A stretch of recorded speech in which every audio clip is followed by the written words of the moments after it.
হে জগতবাসী, আজ আমি শামীম আলী চিশতি আপনাদের সামনে আরও একটি আলোচনা নিয়ে হাজির হইলাম। সে আলোচনাটি হলো যে এই পৃথিবীর মানুষ যে কেউ ভাবতেছে কোরআন আছে, হাদিস আছে, এগুলা পড়ব এবং নবীর দুরূদ পাঠ করব, নামাজ পড়ব, রোজা করব, তো আবার গুরু ধরতে হবে কেন? আচ্ছা, তো আবার গুরু ধরতে হবে কেন? তাহলে কোরআন হাদিস পড়তে বলা হয়েছে, পড়েছি, কিন্তু কেন পড়তে বলা হয়েছে? কিছু বোঝার জন্যে, কিছু জানার জন্যে। তাহলে যারা বলে আমি কোরআন হাদিস পড়ব আর আমরা আল্লাহর ইবাদত করব, নামাজ পড়ব, রোজা করব, সুন্দর কথা, কিন্তু এখানে একটু অসুন্দর বিষয় রয়ে গেছে। সেটি হলো যে কোরআন পড়ার কথা বলা হয়েছে জানার জন্য, বোঝার জন্য, সেখানেই লেখা আছে সূরা ফাতাতে, সেখানেই লেখা আছে সূরা কাহাফের 17 নম্বর আয়াতে যে যারা আমার মুর্শিদ প্রাপ্ত হয়নি তারা সুপথে নেই, তারা সুপথ পাবে না। তাদের মুর্শিদ নেই যারা সুপথে নেই, এই কথা আল্লাহ সূরা কাহাফে বলেছেন। এবং সূরা ফাতার মধ্যে আল্লাহ বলেছেন, হে রাসূল, আপনার হাতে যারা হাত দিল তাদেরকে বলে দিন তাদের হাতের উপরে আমি আল্লাহর হাত আছে। হে জগতবাসী, এত সুন্দর কথা, কিন্তু এই কোরআন পড়ব, নামাজ পড়ব, রোজা রাখবো, এই তো চলবে, বাপ মার সেবা করব, শেষ? না বাবা, কোরআনের মধ্যেই বলা হয়েছে মুর্শিদ ধরতে হবে। দেখেন, এই কোরআনটা আমাদের পড়ে বুঝতে হয়। আরেকটা কোরআন আছে, সে আমাকে কথা বলে শোনাবে। তাহলে একটা কোরআন কাগজে লেখা, এটা পড়ে আমাকে বুঝে নিতে হয়। আরেকটা কোরআন আছে রুহের মাধ্যমে, রুহে ইনসানিয়াতকে যদি আমি জাগ্রত করতে পারি তখন তিনি জেগে আমাকে বলে দেবে কোরআনের বিষয়, আর সেটা হলো নগদ। যেমন কোরআনের আয়াতের মধ্যে যে কথাগুলো লেখা আছে সেটা 1450 বছর আগে হযরত মুহাম্মদ সাল্লাল্লাহু আলাইহি সাল্লামের কাছে নাজিল হয়েছিল, আর সেগুলো আমাদেরকে পড়ে বুঝে নিতে হয়। আরও একটি কোরআন, সে সৃষ্টির শুরু থেকে আমার মধ্যে আল্লাহ দিয়েছে, আর সেই কোরআনটি কোথায়? রুহের সাথে মিশে আছে। সেই রুহের সাথে মিশে থাকা কোরআনকে যখন আমরা সাধনার দ্বারা, মুর্শিদের প্রেমের দ্বারা যখন আমরা জাগ্রত করে নিতে পারবো, সেদিন কি হবে?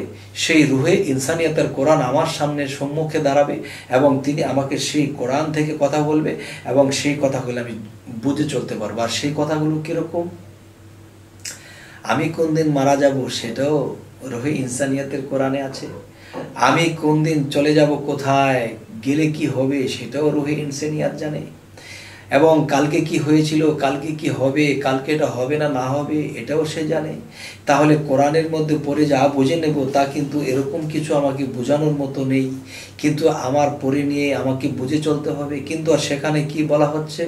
সেই কোরআন আমাকে নিজে কথা বলবে এবং আমাকে বুঝিয়ে দিবে, কালকে এটা করো না, বিপদ হবে, সাথে কালকে এটা করো, ভালো হবে।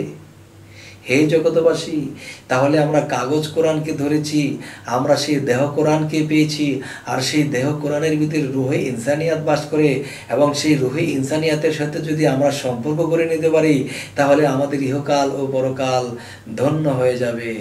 হে জগতবাসী, আজকের এই কথাগুলোর আরেকটি বিষয় হলো যে কেউ যদি গুরু মুর্শিদ ধরেন, তাহলে গুরু মুর্শিদের কাছে যদি কেউ এরকম একটা ভান ধরে থাকেন যে গুরু মাটির দেহ নিয়ে, গুরু একটা মায়ের ঘরে জন্ম নিয়েছিল, আমিও মাটির দেহে গড়া, আমিও কিন্তু একটা মায়ের ঘরে জন্ম নিয়েছি, তাহলে গুরু যদি জ্ঞান থাকে, গুরু যদি কথা বলতে পারে, তাহলে আমারও জ্ঞান আছে, আমিও কথা বলতে পারি, তাহলে গুরুর থেকে আমি কম কিসে?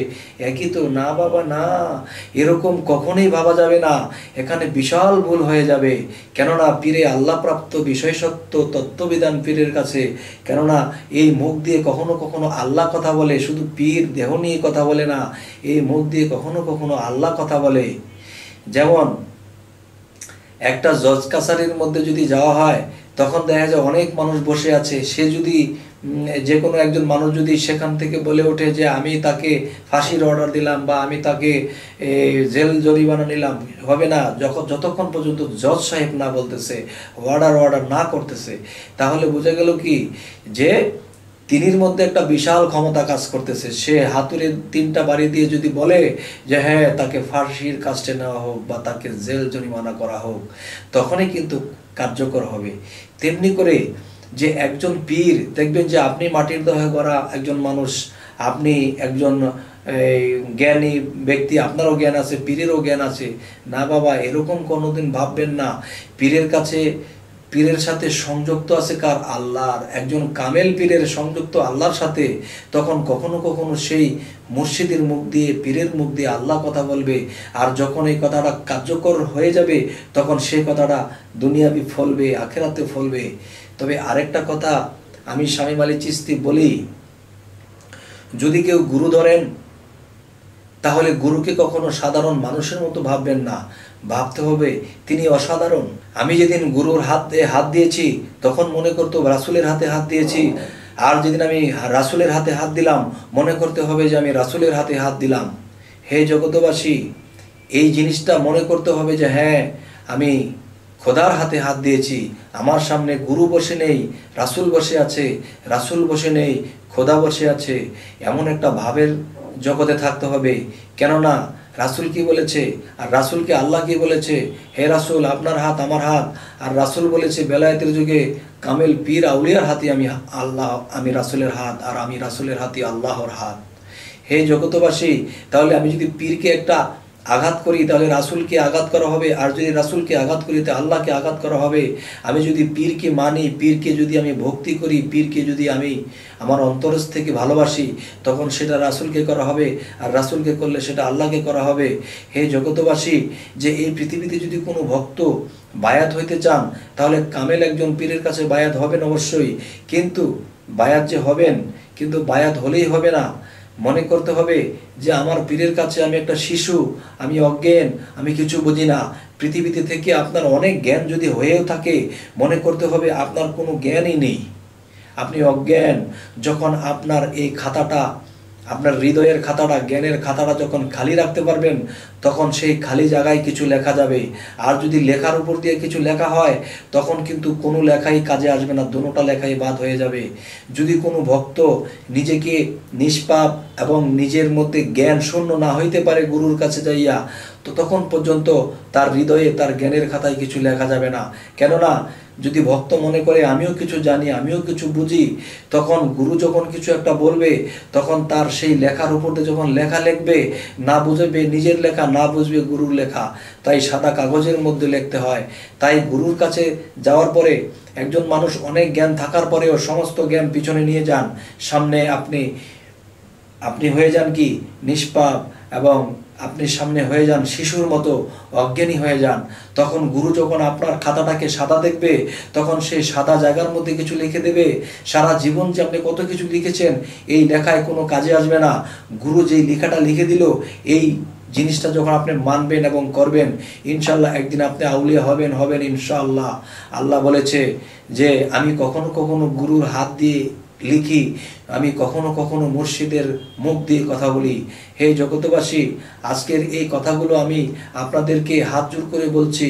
যদি কেউ পৃথিবী থেকে মুক্তি চান, পৃথিবী থেকে কেউ আউলিয়া হতে চান, পৃথিবীতে আপনারা কেউ ওরকম আল্লাহর সাথে মিশতে চান, তাহলে এই ভক্তির মূল্য দিয়ে আপনারা আমার এই কথাটা নেবেন যে গুরুর কাছে গেলে তখন সেই গুরুর কাছে যাওয়ার সাথে সাথে আপনারা শিশুর মতো হয়ে যাবেন, অজ্ঞানীর মতো হয়ে যাবেন, এবং তাকে ভক্তির সাথে থাকবেন।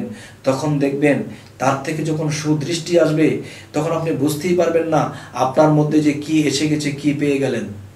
হে জগতবাসী, আজ এই কথাগুলো বলার উদ্দেশ্য হলো, এই পৃথিবীতে অনেক মানুষই আছে গুরুর কাছে যায়, এমন কিছু কথা বলে, এমন কিছু উচ্চ গলায় কথা বলে যে গুরুকে টকিং করে যে আমি কম বুঝি নাকি, গুরু দর্শী বলে কি আমি কি অজ্ঞানী হয়ে গেছি নাকি। তখন গুরুকে অনেক টকিং করতে থাকে, তখন আল্লাহ বেজার হয়। গুরু হয়তো হেসে উড়িয়ে দেয়, কিন্তু আল্লাহ বেজার হয়। তখন আর জীবনে এই আত্মার মুক্তির ভাও হয় না, তখন আমার তলে পড়ে যেতে হয়।